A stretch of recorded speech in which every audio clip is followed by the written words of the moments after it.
A kú dédé àsìkò yìí, yóò rọ̀ wá lọ́rùn láṣẹ Elédùà. Ìròyìn fẹ́lifẹ́li òun ló dé sí ojú ìwòran yín láti lè ṣẹ́ wa ìròyìn fẹ́lifẹ́li online tv. Fúnmi Adénúgà ló oníròyìn. Síwájú kẹ́ ẹ tó gbọ́ ìròyìn ọ̀hún ní ẹ̀kúnrẹ́rẹ́, ẹ jẹ́ ká dé òkè lọ́hùn-ún, à ń bọ̀ wá ní àìpẹ́ yìí.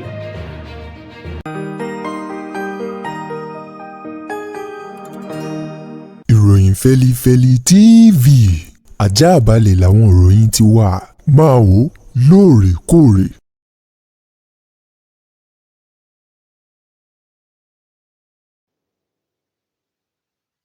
Ẹ káàbọ̀ padà, ìròyìn rèé ní ẹ̀kúnrẹ́rẹ́. Ààrẹ ilẹ̀ wa Nàìjíríà Bọ́lá Tinubu ló ti mú Bianca Odumegu Ojukwu gẹ́gẹ́ bí alákòóso àgbà fún ọ̀rọ̀ ilẹ̀ òkèrè báyìí, eléyìí tó wà ní ipò alákòóso kékeré tẹ́lẹ̀ fún ọ̀rọ̀ ilẹ̀ òkèrè. Báyìí ni ààrẹ Tinubu ti ṣe àyípadà ipò rẹ̀ tó ti fi kún un gẹ́gẹ́ bí alákòóso tí ó máa rí sí ọ̀rọ̀ ilẹ̀ òkèrè àti ohun gbogbo èyí tó so mọ́.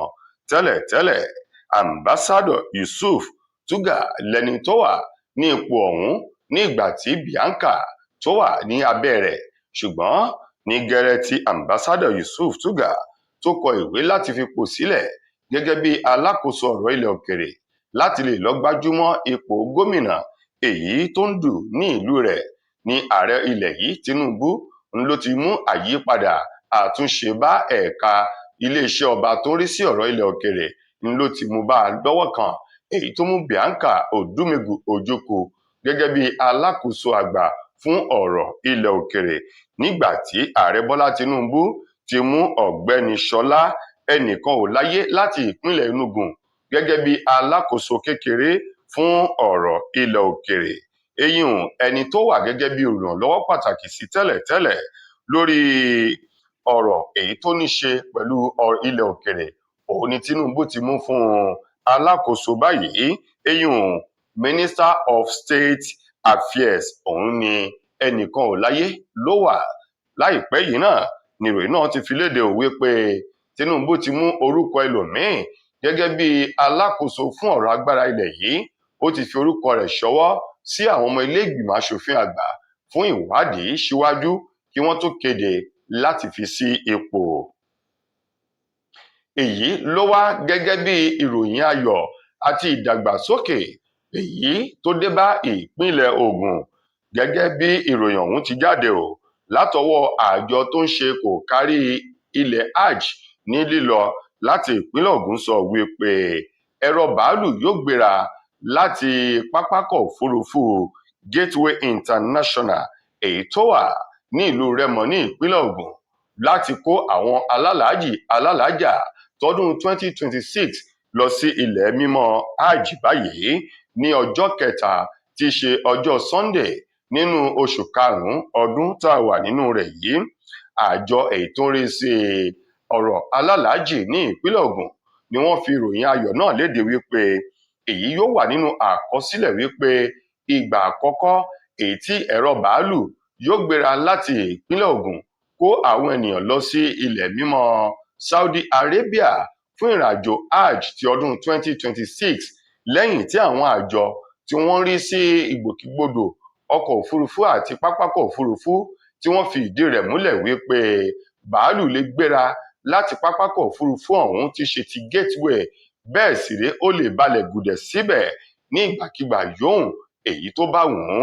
Gẹ́gẹ́ bí ìròyìn ọ̀hún èyí tí wọ́n fi kún ṣe lálàyé wípé tẹ́lẹ̀tẹ́lẹ̀ ìpínlẹ̀ Èkó ní àwọn tí wọ́n ń lọ sí ilẹ̀ mímọ́ hajj ni wọ́n máa ń gbà láti gbéra lọ sí Saudi Arabia tẹ́lẹ̀tẹ́lẹ̀, ṣùgbọ́n ìrìnàjò ọ̀hún ti wá sí ìrọ̀rùn báyìí nígbà tí àwọn èrò aníyàlájì tọdún yìí yóò máa gbéra láti ìpínlẹ̀ Ògùn tó jẹ́ pé ọmọ ìpínlẹ̀ Ògùn ni wọ́n tàbí àwọn tí wọ́n fẹ́ lọ láti ìpínlẹ̀ Ògùn.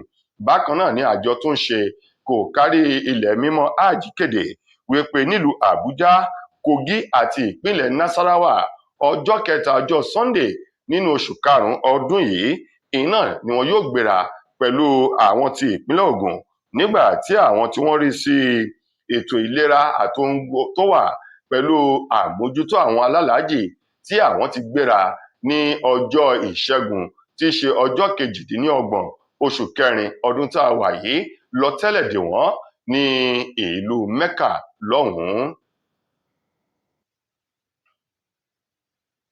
Gómìnà ìpínlẹ̀ Ọ̀ṣun Sẹ́nẹ́tọ̀ Adémọ́lá Adélékè òun mà ló ti fi ìròyìn àti ẹ̀sùn kan léde èyí tó fi kan ẹgbẹ́ òṣèlú APC lórí ìpinnu àti ìwà èyí tí ẹgbẹ́ òṣèlú APC ń wù ní ìpínlẹ̀ Ọ̀ṣun láti dabarú ètò ìdìbò tàwọn gómìnà tí ó wáyé ní ọjọ́ 15 oṣù kẹjọ ọdún tá a wà yìí ní ìpínlẹ̀ náà. Gẹ́gẹ́ bí ìròyìn èyí tí ó wà nínú àtẹ̀jáde kan èyí tí gómìnà fọwọ́ sí látọwọ́ ẹni tó jẹ́ agbẹnusọ fún gómìnà ìpínlẹ̀ Ọ̀ṣun ọ̀gbẹ́ni Ọláwálé Ràṣídì sọ wípé bá a ti yọ́só òun náà là á yọ́gbọ́ wò bí àwọn kọlọ̀sí elétí ikún àwọn tí wọ́n ń ba ohun tó da jẹ́ bí wọ́n ṣe ń gbáradì láti rí wípé wọ́n da ètò ìdìbò tàwọn gómìnà rú ní ìpínlẹ̀ Ọ̀ṣun. Bẹ́ẹ̀ náà làwọn tó jẹ́ ènìyàn tó ń wá ìlọsíwájú àti àlàáfíà ìpínlẹ̀ náà ni wọ́n ń fi ọ̀rọ̀ ọ̀hún tó gómìnà létí. Nípa ìdí èyí kí gómìnà kó lè gbáradì pẹ̀lú wọn ní ìlànà tí òfin èyí tó bá òfin mu. Gẹ́gẹ́ bí Adélékè ti sọ, ó ní àwọn olùsídà oníṣẹ́ ibi kan èyí tí wọ́n mọ̀ wípé kò sí ọ̀nà tí wọ́n fẹ́ gbà wọn ò lè já ewé olúborí nínú ètò ìbò ọ̀hún nínú ẹgbẹ́ òṣèlú tí wọ́n ti ṣe ti APC. Àwọn ni wọ́n fẹ́ da ètò ìdìbò náà rú wípé wọn ò sì ní jẹ́ kẹ́ni tó fẹ́ jẹ́ kó jẹ́ nírọ̀rùn àti ìfọ̀kànbalẹ̀. Ó lámọ̀ bó ti wù kó rí, ó ní bá a ti gbọ́n nílé ọkọ òun náà la gbọ́n nílé àlè. Bá a bá rí ẹnikẹ́ni yòówù èyí tí ò fẹ́ jẹ́ kí àlàáfíà ó jọba nínú ètò ìbò tàwọn gómìnà ní ìpínlẹ̀ Ọ̀ṣun, àwọn náà yóò ṣe tiwọn mọ́ṣẹ́ o. Ẹni tí ó bá bá èṣù jẹun pọ̀ ni ó di dandan báyìí kí ṣíbí rẹ̀ kógùn gbọ̀nràn yìí. Gẹ́gẹ́ bí ọ̀rọ̀ náà èyí tí gómìnà fi léde tó ń ti ìkìlọ̀ wípé kí oníkálukú wọn ó so agbéjẹ́mọ́wọ́ o, bí bẹ́ẹ̀ kọ́ ó ṣeé ṣe síwájú ètò ìbò ọ̀hún kó jẹ́ pé inú àhámọ́ ni wọ́n wà tí wọ́n ti máa fi tí gbọ́ wípé Adélékè òun ló já ewé olúborí láti inú ẹgbẹ́ òṣèlú Accord Party ní ìpínlẹ̀ Ọ̀ṣun.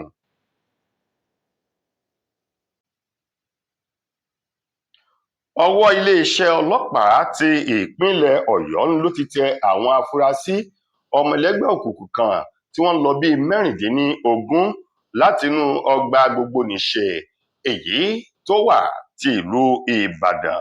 Gẹ́gẹ́ bí ìròyìn ọ̀hún èyí tí ẹni tó jẹ́ alukoro iléeṣẹ́ ọlọ́pàá ìpínlẹ̀ Ọ̀yọ́ tó fi léde ọ̀gbẹ́ni Ọláyínká Àyànládé sọ wípé àwọn ọmọ ẹlẹ́gbẹ́ òkùnkùn náà ni wọ́n jẹ́ àwọn akẹ́kọ̀ọ́ látinú ilé ẹ̀kọ́ gbogbonìṣe tìlú Ìbàdàn Ìbàdàn Polytechnic. Níbẹ̀ ni wọ́n ti rọ́wọ́ tó wọn. Àwọn 16 ọ̀hún lọkùnrin jẹ́ 14 nígbà tí obìnrin jẹ́ 2 péré láàrin àwọn ọmọ ẹlẹ́gbẹ́ òkùnkùn náà níbi tí wọ́n ti ń gbáradì láti ṣe ìpàdé kan èyí tí wọ́n gbà lérò wípé ìpàdé yìí ń ló dá fèrègbàgbó lórí àwọn ìkọlù iṣẹ́ ibi wọn èyí tí wọ́n fẹ́ ṣe síwájú kó tó di wípé ọ̀rọ̀ ọ̀hún olùgbọ́ sí etí àwọn ọlọ́pàá tí àwọn ọlọ́pàá sì tá mọ́ra láti lọ bẹ̀ lẹ́yẹ òsọ́kà èyí tí wọ́n rí gbogbo wọn he bí ẹni he ìgbín lára igi ọ̀gẹ̀dẹ̀. Wàyí o, Àyànládé ni àwọn 16 ọ̀hún tí obìnrin jẹ́ 2 tọkùnrin jẹ́ 14 yìí ló ti wà ní akóló àwọn ọlọ́pàá ní olú ilé iṣẹ́ ọlọ́pàá ọ̀hún tó wà ní Ẹlẹ́yẹlé nílùú Ìbàdàn fún ìwádìí àti ìfọ̀rọ̀wánilẹ́nuwò lẹ́nu wọn kí wọ́n lè mọ àwọn tí wọ́n jọ ń ṣiṣẹ́ ibi náà. Àwọn ènìyàn ọ̀hún tí wọ́n ní ọmọ ẹgbẹ́ ayé ni wọ́n, àwọn ní iléeṣẹ́ ọlọ́pàá ìpínlẹ̀ Ọ̀yọ́ ló ti bẹ̀rẹ̀ iṣẹ́ ìwádìí lórí wọn lórí ìwà àti iṣẹ́ ibi tòun ti ìkọlù èyí tí àwọn ọmọ ẹlẹ́gbẹ́ òkùnkùn ọ̀hún tí wọ́n ń ṣe lóòrèkóòrè tó ń mú ọ̀pọ̀lọpọ̀ bíba nǹkan jẹ́ àti pípara ẹni tó mú dání ní ìlú Ìbàdàn nínú ọgbà ilé ìwé náà.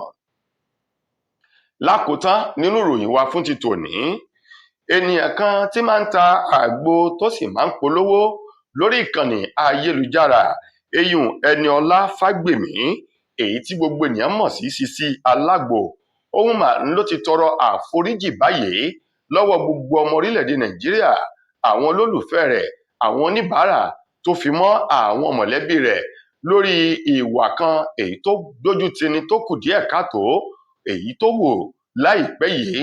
Gẹ́gẹ́ bí ìròyìn ọ̀hún, ní bí ọ̀sẹ̀ kan sẹ́yìn, òun ni fọ́nrán kan èyí tí Sisi Alágbo àti ọ̀rẹ́ rẹ̀ tí wọ́n jọ ní àjọṣepọ̀ tòun ti ọkọ rẹ̀ èyí tó jẹ́ pé obìnrin méjì ọkùnrin kan tí wọ́n pè ní threesome, èyí tí fọ́nrán ọ̀hún tó lu bọ́ sí ìta. Láti ìgbà yìí ni fọ́nrán náà ti ń jà káàkiri ayélujára, èyí tó fi ìwòwò ọmọlúàbí obìnrin méjì àti ọkọ Sisi Alágbo níbi tí wọ́n ti ní àjọṣepọ̀ tó fi hàn. Wàyí o, Sisi Alágbo ní gẹ́rẹ́ tí fọ́nrán ọ̀hún ti jáde títí di àsìkò tó ń tọrọ àforíjì yìí, ó ní òun ò lè sùn, bẹ́ẹ̀ sì rèé ó ní ẹ̀jẹ̀ òun mà ń lọ sá káàkiri báyìí tí ò farabalẹ̀ ṣiṣẹ́ mọ́ o, àti ìfúnpá òun tó ti ga sókè, òun ò lè jẹ, òun ò lè mu. Ó ní ìtìjú òun ló jẹ́ fún òun, bóun bá rìn ní àdúgbò wọ́n máa pè òun ní orúkọ èyí tí ò bá etí rẹ́. Bẹ́ẹ̀ sì rèé nínú ẹbí ni wọ́n ti kọ òun, tí àwọn ọ̀rẹ́ gan ti kẹ̀yìn sóhun wípé ìwà ìdójútì ni tóun wò. Lákòótán nínú ọ̀rọ̀ Sisi Alágbo, ó ní ọmọdé kò ní mẹ̀kọ jẹ kó má ra lọ́wọ́.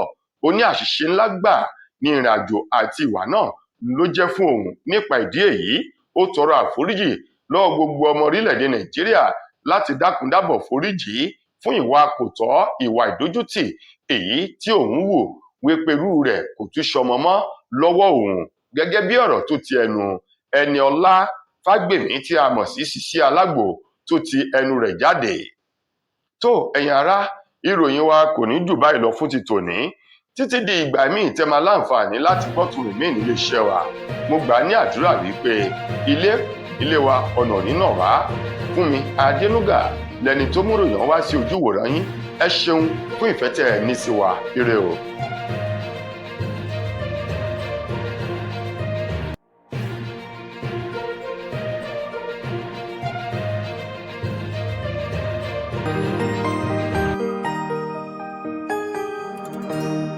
Ìròyìn Fẹ́lifẹ́li TV, àjààbálẹ̀ làwọn ìròyìn ti wà, máa wò lóòrèkóòrè. Mo kí gbogbo ojú tí wò mí ti ń gbọ́ mi jákèjádò orígun mẹ́rẹ̀ẹ̀rin àgbáyé. Orúkọ mi ni Ambassador Àkànfẹ́ Ìwò tí mo jẹ́ agbẹnusọ fún iléeṣẹ́ X2 Ultimate Herbal International Limited.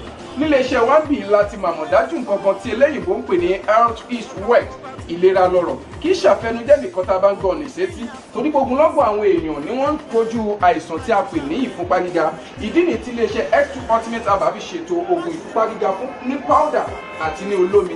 Kò tán síbẹ̀, oògùn ìtọ̀ ṣúgà ó wà ní iléeṣẹ́ X2 Ultimate Herbal International Limited ní powder àti ní olómi. Òun náà lẹ̀ ń wò yìí. Oògùn ọ̀pẹ́ ẹ̀yìn wà tí a ti ṣe lọ́jọ̀ fún ẹni tó bá ń kojú ọ̀pẹ́ ẹ̀yìn torí gẹ́gẹ́ bí ìṣòro. Iléeṣẹ́ wa níbí ní oògùn ẹ̀ tó lè bá wọn tán rẹ̀ lójú ọgbọ́n.